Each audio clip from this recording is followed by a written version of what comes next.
мэдээлэл хийсэн мөнх сайхан сайдд баярлалаа.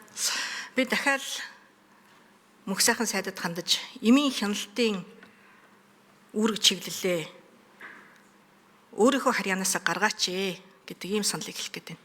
Хүнс эмийн агентлаг байгуулах хэрэгцээ шаардлага байна. Эрүүл мэндийн яамны харьяанд байгаа агентлаг эрүүл мэндийн яамныхаа өгч байгаа зөвшөөрөл оруулж ирж байгаа эмийн вакцины бусад одоо энэ хэрэгслийн чанарт хяналт тавиад эрүүл мэндийн яамнаасаа давж чадахгүй. Ийм учраас энэ бол хүнс эмийн агентлаг гэж тусдаа бүр арай өндөр яамнаас ч өндөр статустай байх шаардлага бол байна. Та бүхэн чадахжуулах сургалтыг ч гэсэн орохдоо одоо ийм хүнсний аюулгүй байдлыг одоо чиглэлээр одоо сургалтууд авсан гэж хэлж штэ олон улсын. Олон улсад ийм хүнсний нэгдсэн энэ хяналт явдаг. Хүний амаар юу орж ийнө яг л түүн дээрээ л одоо суурилсан байдаг. Тэгэхээр эрүүл мэндийн яамнаасаа давж одоо эрүүл мэндийн яамны оруулж ирж байгаа вакцины байна уу, эмийн байна уу, чанар муу байсан бол яах вэ гэдэг бол эрүүл мэндийн яам өөртөө муу дүн өгөх нь бол хэрэл бол.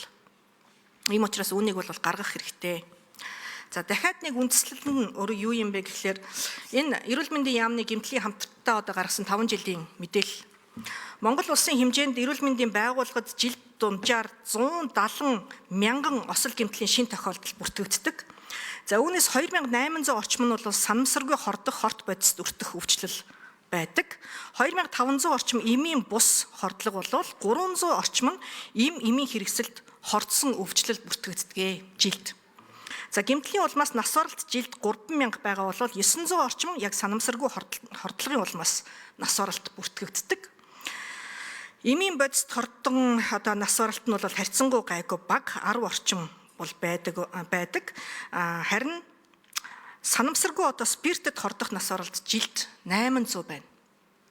Сард 70, өдөрт 2-3 хүн арх спиртэнд хордож нас барж байна. Өнөөдөр энэ статистикээр 2-3 хүн спиртэд одоо хордож нас барнаа гэсэн үг. Эрүүл мэндийн яамны одоо энэ архитан согтуурхтай тэмцэх гэдэг юм уу яг эмчилгээний архины шалтгаан сэтгэл зан үйлийн эмнэлгийн онцлогоо болол байгаад байна. Гэтэл архины чанар нь өөрөө ямар юм бэ? Хиймэл одоо юу гэдэг нөгөө юу гэдгэлээ одоо муу чанарын дуураймал архи байгаад байна уу гэдэг дээр хяналт тавьж байгаа байгууллага хаана байна вэ? Яалтчгүй энэ чинь өөрөө хүнс болон эмийн нэгдсэн зохицуулалт нэгдсэн хяналт шалгалт байж ээж сая хүний амаар юу орж ийнэ гэдэг дээр чанартай юм сайн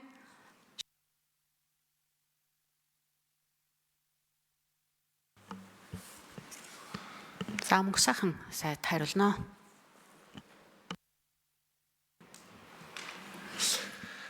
За энэ дээр биднээс олон судалгаануудыг хийсэ. Тэгээд та энэ эмнэлгийн хэрэгслийн агентлаг маань зөвхөн хяналт хийх тийм агентлаг биш. Эмнэлгийн хэрэгслийн хяналт зохицуулалтын агентлаг.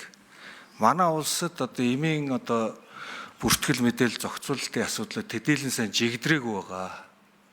Нэгдүгürt энэ асуудлууд дээр анхаарал тавьж энэ чанартай эмийг хямд үнээр хангах энэ бодлого боломжийг хэрэгжүүлэх агентлаг. Түүнээс зөвхөн хяналт тавих агентлаг огтосоо биш. За тэгээд дэлхийн улсуудад одоо яг FTA байдлаар зохион байгуулагдж явдаг улсууд бол Америкийн нэгдсэн улс, Канада улс, Бүгд найрамдах Солонгос улс гэсэн 3 улс байна. Бусад нь эмийн агентлаг, хүнсний агентлагууд бүгдөө тусдаа. Энэ 3 улс бол аль хэдийн бодлого нь тодорхой болоод үйл ажиллагаанд жигдрээд өнөөдөр бүтэц бүрэлдэхүүн тодорхой болцсон зохицуулалтаа хяналтаа давхар хийгээд ингээ явдаг ийм улсууд учраас хүнс эмийн агентлаг гэж яваад. Манай улсын хувьд бол одоо өнөөдөр зохицуулалт нь жигдрээгүй байгаа. Яг жигдлэг шатандаа явж байгаа энэ зүйл дээр хүнс эмийн агентлаг байгуулах нь зохицороо буруу. Ер нь цаашдаа ч гэсэн манай улсад эмийн агентлаг, хүнсний агентлаг нь тусдаа байх нь манай улсын одоо онцлогтой тааруулаад тэр нь зөвөө. Цаашдаа бид нар энэ хүнсний аюулгүй байдал, энэ хүнсэн дээрээ тавих хяналтаа сайжруулах хэрэгтэй. Зайлшгүй шаардлага байгаа.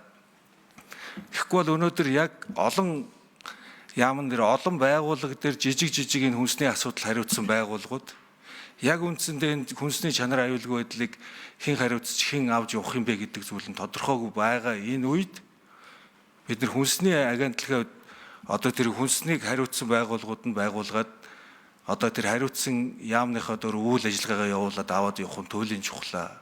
Өнөөдөр эмийнхаа бодлогыг зэгцэлж чадаагүй байгаа агентлаг дээр ямар нэгэн хэвшил бүтцээ олоогүй байгаа дээрээс нь хүнсний асуудлыг оруулаад ингээд явчих юм бол энэ зөгцөөрөө асар буруу зүйл болно. Энэ дээр бол хүнсний хяналт аюулгүй байдлаа сайжруулах ёстой. Гэхдээ хүнс эмийн агентлаг гэж байгуулах нь буруу. Өнөөдөр эмийнхээ асуудлыг бид нар зохицоор нь маш сайн оновчтой шийдэж явах нь зөвөө гэдэг ийм бодлого арга хэмжээ хийж хэрэгжүүлж байгаа. За тодруулах Арин Заяа гишүүн. Мөнх сайхан сайдаа би бол тантай санал нэгдэхгүй байгаа. Эмийн худалдан авалт, бүртгэл, одоо бусад зохицуулалтын чиг үүрэгч нь танада байж болно, асуудалгүй. Гагцхүү хяналтын асуудал бол нэг гараараа өөрсдөө одоо зөвшөөрлийн өгдөг, өөрсдөө худалдан авалтаа хийдэг байгаад яг дахиад нөгөө гараараа өөрсдөө энэ одоо асуудлынхаа чанарыг шалгадаг байж чадахгүй. Ковидын үед хүртэл одоо асуудал үүсчихсэн гэж одоо хуучин дарга нь бол хүртэл хэвлэл мэдээллийн хэрэгслэр мэдээлэл өгчээсэн шүү дээ. Тэгэхээр миний бодлоор танаа энэ зохицуулалт агентлагч байдгаараа байг гагцхүү хяналтын асуудлыг бол тусад нь томоор нь хүнсний одоо энэ хяналтаа нэгтгээд гаргах нь зүйтэй. Хүнсний агентлаг гэж одоо байгуулагдах талаар яригдаж байх шиг байлаа. Энэ үедээ хүнс эмийн чанарыг маш сайн хяндаг, лабораторийн төвшөндөө маш сайн лабораторитой байдаг, илүү эрх мэдэлтэй байдаг, эрүүл мэндийн яамыг хяндаг, шалгадаг.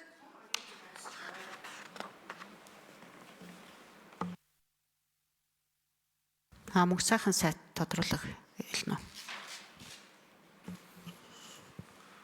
Одоо зөвхөн хяналтын хэсгийг нь тусад нь гаргаад хүнс эмийн одоо бүгдийг нийтэд нь юм хяндаг газар байгуулж болно гэж байгаа бол энэ бол одоо туйлын зөв.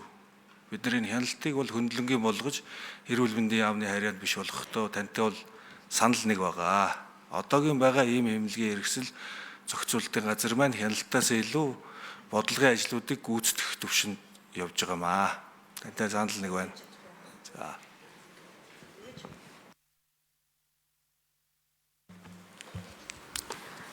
За Чимбүрэн